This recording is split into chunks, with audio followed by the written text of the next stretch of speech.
Yo voy a basar este estudio sobre el libro de Pablo a los Colosenses. Y le explico en un momento dónde estaba Colosa y cómo fue construido o iniciada esa iglesia. Pero le quiero comenzar comentando de los problemas que tenía la iglesia. Era una iglesia nueva. Tíquico, uno de los discípulos de Pablo, fue que inició la iglesia.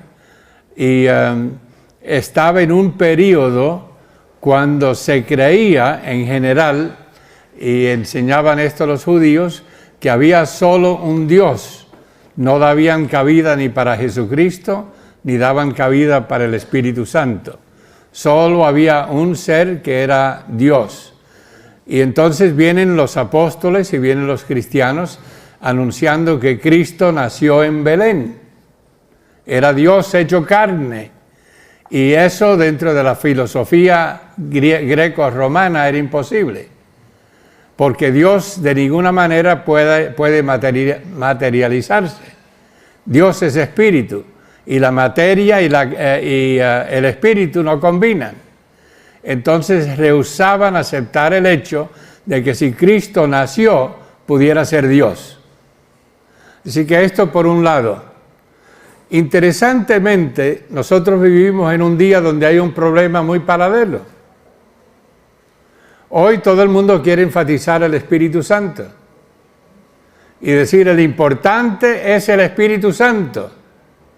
Y distinto a los días de Pablo, donde se negaba a la personalidad de Cristo, hoy en día, en lugar de enfatizar a Cristo, se está enfatizando al Espíritu Santo. Y tenemos entonces el mismo problema. El que debe ser y es enfatizado en la Biblia, deja de ser enfatizado. Por lo tanto, nosotros necesitamos volver a los principios bíblicos, estudiarlos, para saber cuál es la importancia de Jesucristo en mi vida, en tu vida y en la vida de la iglesia, para que nosotros podamos tener un evangelio que es bíblico y no sencillamente un evangelio, como sucedía en los días de Pablo, donde se negaba la divinidad de Jesucristo, o un evangelio donde Jesucristo ya no es necesario porque ahora tenemos al Espíritu Santo. Comprenden las tensiones para que ya de una vez nosotros podamos comprender cómo es que el apóstol Pablo da respuesta a este problema que se introdujo en sus días. El pasaje que vamos a estudiar es Colosenses 1, 15 al 23.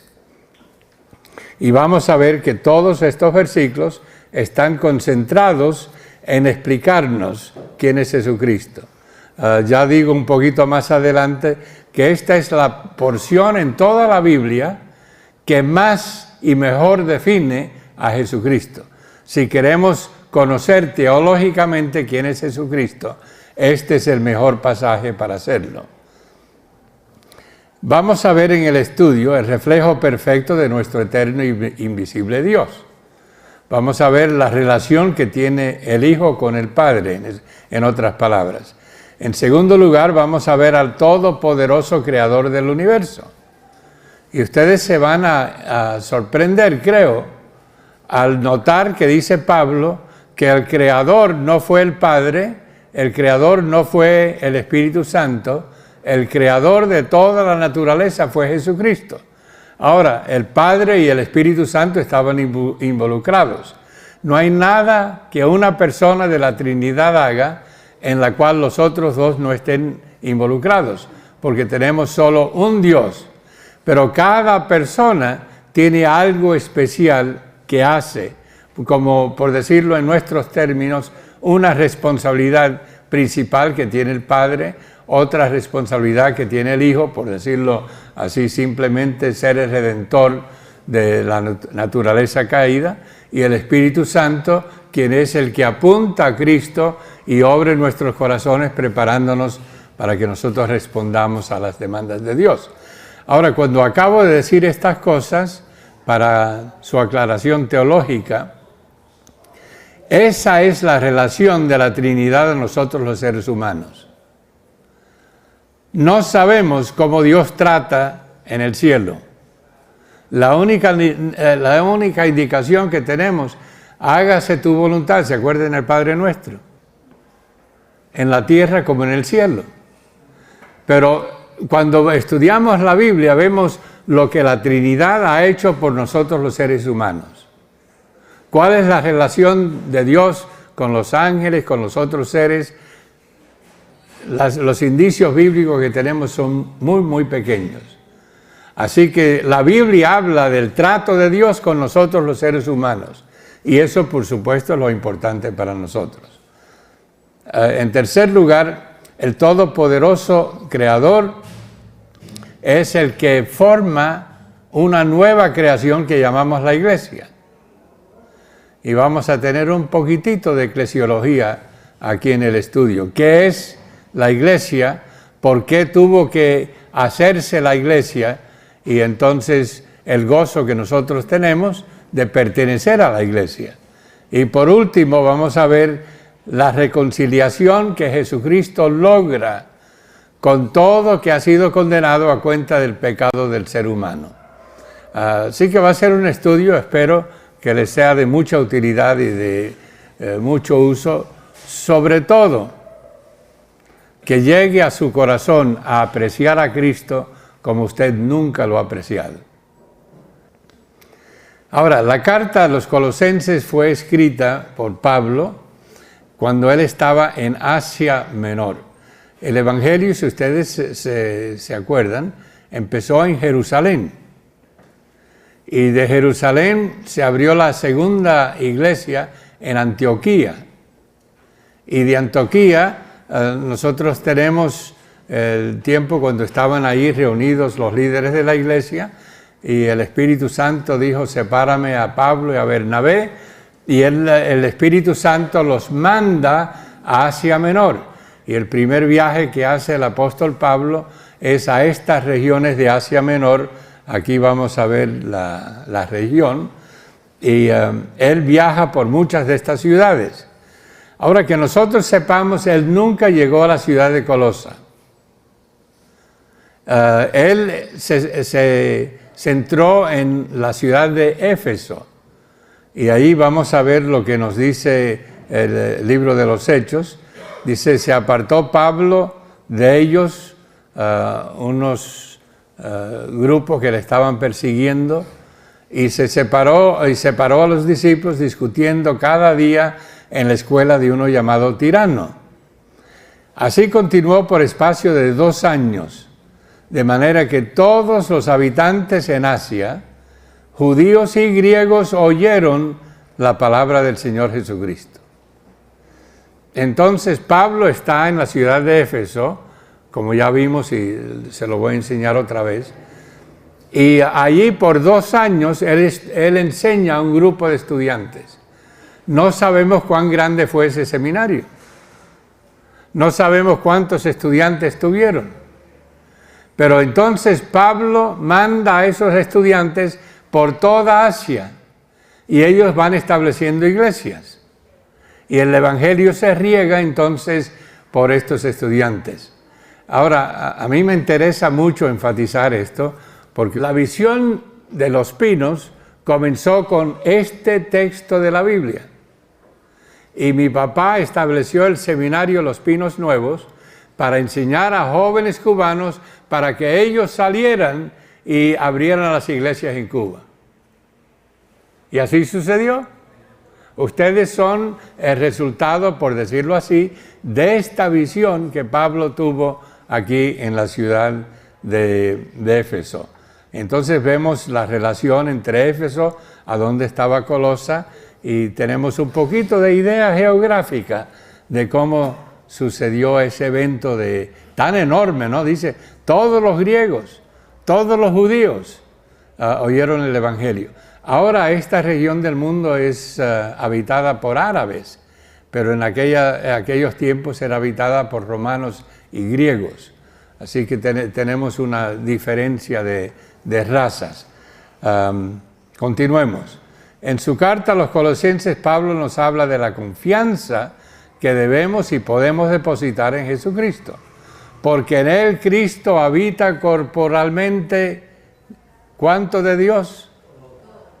Toda la plenitud de la deidad. En Cristo, ¿se recuerda lo que dije? No creían que Cristo podía ser Dios.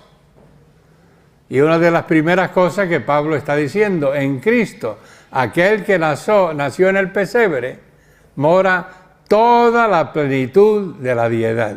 No hay absolutamente nada de Dios que le falta a Jesucristo. Qué seguridad, ¿no? Él, junto al Padre y al Espíritu Santo, es el eterno Dios. Y confiadamente podemos descansar entonces en Cristo. Y vosotros, nos sigue diciendo, estáis completos en Él.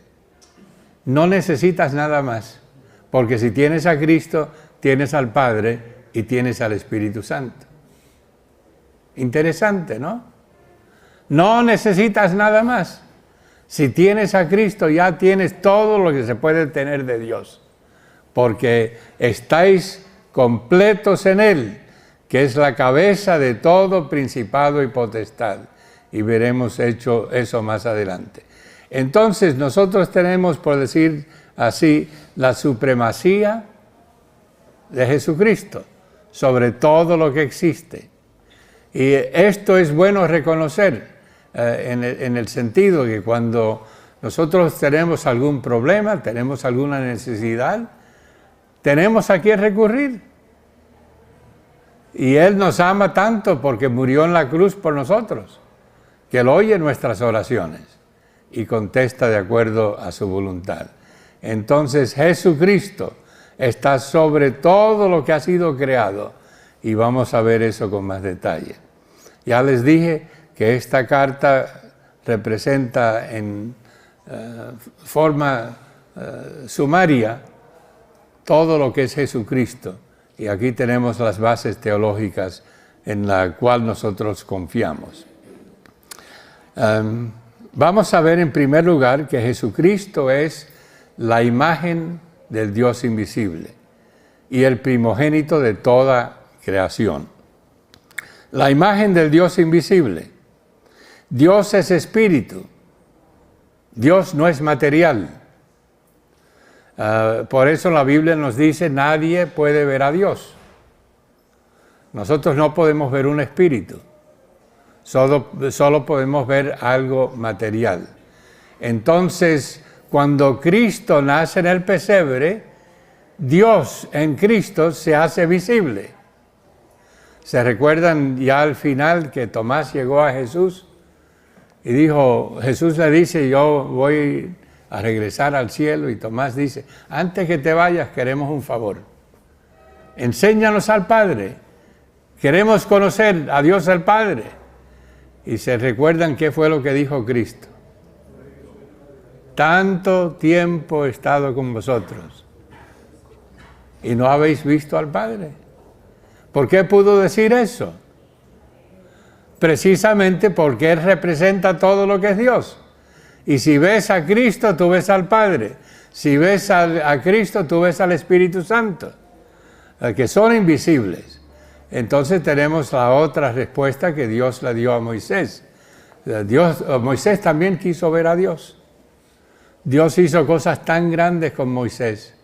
Y Moisés le pide el favor, Señor, yo quiero verte. Y Dios le dice, nadie puede ver a Dios y vivir por la santidad y la grandeza de su persona. Pero te voy a poner en una peña, ahí te voy a esconder y voy a manifestar mi gloria y tú verás mis espaldas. Si Dios no es material, ¿cómo puede tener espaldas?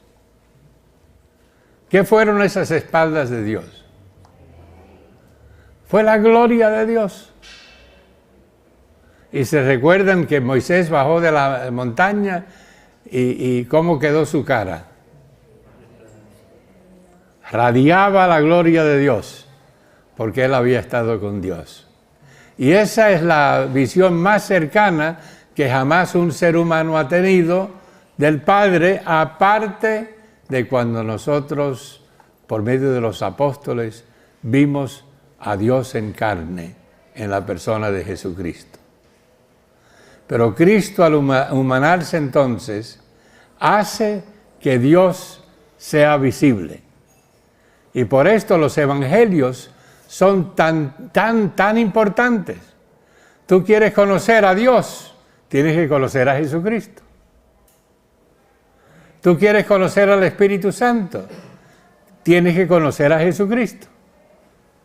Porque Él es el que representa a Dios. ¿Y dónde se encuentra más detalles sobre Jesucristo? En los evangelios. Ahí lo ves en carne, caminando por la tierra de Palestina, haciendo y diciendo y enseñando todo aquello que hizo. ¿Quieres saber cómo es Dios? Estudia la vida de Jesucristo. Busca cualquier libro así sano, bíblico, y estudia lo que habla de Jesucristo para que llegues a conocer a Dios de forma mejor. Quiero pasar un instante con este dibujo que tienen arriba. Este dibujo en su iniciación, aquí me lo preparó un artista y está muy bonito, ¿no? Pero la forma del dibujo fue hecho por San Agustín de Hipona, tratando de ilustrar quién y cómo era Dios. Ven el círculo que rodea todo. El círculo representa Dios es uno, Padre, Hijo y Espíritu Santo. No son tres dioses, es un Dios. Cada pétalo representa a una de las personas de Dios, el Padre, el Hijo y el Espíritu Santo. Pero nótese que están interlazados. No son pétalos independientes, representando así que Dios es uno, pero a la misma vez tú no puedes separar a Dios. Y una de las cosas más difíciles que nosotros tenemos es tratar de comprender quién es Dios. Pero esto se tiene que estudiar a detalle para comprender la unidad de Dios a la misma vez que comprendemos la grandeza de cada una de las tres personas. Pero este es el dibujo clásico cuando se llega a hablar de Dios. Es una esencia, una unidad inseparable. No son tres dioses. ¿Cuántos dioses tenemos nosotros? Un Dios. Es un Dios inseparable. Jesucristo es el representante entonces de la Santa Trinidad. Así pudo mostrarnos exactamente quién es el Padre y quién es el Espíritu Santo. Al decir que Él es la imagen, significa que Él refleja todo lo que es Dios. Fácil de comprender, ¿no? El primogénito de toda la creación, nos dice la Biblia. ¿Qué quiere decir primogénito? La palabra en el griego es protokos. ¿Y qué significa? Es el primero en relación al tiempo. Vamos a ver que Cristo creó al mundo. Él fue el que dio principio a todo. Él es primero, Él es antes del tiempo, antes que algo fue formado, y está hablando ahí de la eternidad de Jesucristo. Él es el primero en existir, el que siempre ha existido. Tiene su supremacía por su relación con el Padre, sobre todo rango, todo lo que es. Entonces, Él es primero, pero al ser llamado Hijo de Dios, entonces Él es el más importante en relación a nosotros, porque tiene ese rango, siguiendo la idea de reyes y príncipes y esas cosas. El primogénito era el más importante por su rango. Y esto es lo importante de Jesucristo. ¿Quién es en relación al Padre? Jesucristo antecede toda la creación. Él es eterno. Eso es lo que nos quiere decir esa frase. Jesucristo está sobre todo en cuanto a rango y dignidad. Es el Rey Supremo. Él es antes de todas las cosas. Cuando hablamos de Jesucristo, tenemos que comenzar antes de las estrellas. antes del tiempo. Nuestra tendencia es empezar en Belén y ver su nacimiento en Belén. Pablo no comienza en Belén. Pablo comienza hablando de Cristo en su forma eterna de existencia, porque es importante saber que Él es el eterno Dios, que se hizo humano. Y es ahí donde comprendemos y entendemos mejor y mantenemos el orden propio en cuanto al hablar de Cristo. Él es antes del tiempo, antes de los ángeles y antes de los serafines. ¿Pueden imaginarse cómo ha de haber sido?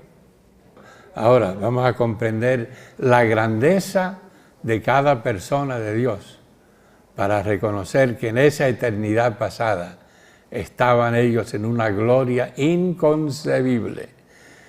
Dijo Cristo: Padre, glorifícame tú al lado tuyo con aquella gloria que tuve, ¿qué? Antes que el mundo fuese. Y está hablando de esa eternidad pasada, cuando solo existía el Padre, el Hijo y el Espíritu Santo. ¿Y qué dice de ese periodo? Que era un periodo tan glorioso que lo que él anhelaba después de estar aquí en este mundo con los pecadores y todas las luchas que él veía en todas partes, se recordaba de esa gloria incomparable que él tenía con el Padre y con el Espíritu Santo. Y yo dije, yo quiero regresar a esa gloria. Y lo que ha hecho es hacer que nosotros todos, con Él, podamos regresar a esa gloria. Así que eso va a ser hermoso cuando Él mismo, Salvador, nos enseñe esa gloria. No hay manera de imaginarnos la magnificencia, la gloria, la comunión y el gozo disfrutado por el Trino Dios en aquella eternidad pasada. No hay manera. Porque Dios es perfecto, Dios no carece de nada. Dios en sí es completo. Hablando de esa eternidad, Pablo nos dice, Dios no mora en templos hechos por manos de hombres. Dios no esperó para que recibiera gloria hasta que nosotros los hombres le hiciésemos templos e iglesias. Él ya era completo en sí, ni es servido por manos humanas. No hay nada que tú puedas hacer para traerle gloria a Dios. Él ya tiene toda la gloria que necesita y desea. Ni es servido por manos humanas. Nosotros no le añadimos a Dios. Lo que sucede es que Él nos añade a nosotros, de su persona, como si Él necesitara algo. Esta es la persona de Dios. Dios es totalmente autoexistente, que no necesita de absolutamente de nada. Es difícil este concepto, porque tenemos que pensar de la gloria que tiene Dios y que Él es, porque no necesita de absolutamente nada, ni de tus oraciones, no necesita de tus ayunos, Él no necesita tus sacrificios, Él no necesita tus obras, Él no necesita tus ofrendas, Él no necesita tu adoración, Él no necesita tus alabanzas, a pesar de lo que enseñan algunas personas. Ahora, nosotros necesitamos estas cosas. Tú necesitas orar, a ti te hace falta orar para recordarte la conexión que tú tienes con Dios. Tú necesitas los ayunos para darnos cuenta del hecho de yo tengo pecado, yo tengo problemas en mi vida y yo quiero separarme para que Dios me purifique.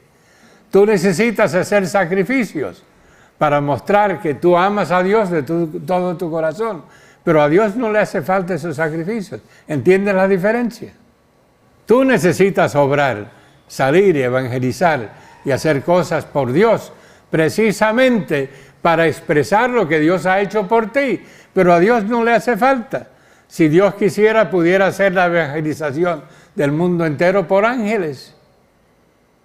Y lo habrán hecho, yo creo, mejor que nosotros. Pero así Dios no quiso.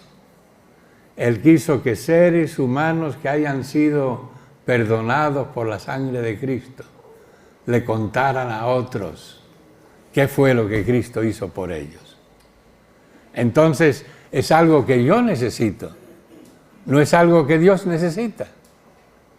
Y a veces invertimos estas cosas y pensamos, ay, Dios le hace falta esto. ¿Ustedes creen que Dios es un pobre? Él es el eterno Hijo de Dios. Y ahí estamos tú y yo, por decir, mirando la grandeza de todo lo que Él es y llegando a preguntarnos, ¿cómo es posible que ese Dios me ame a mí?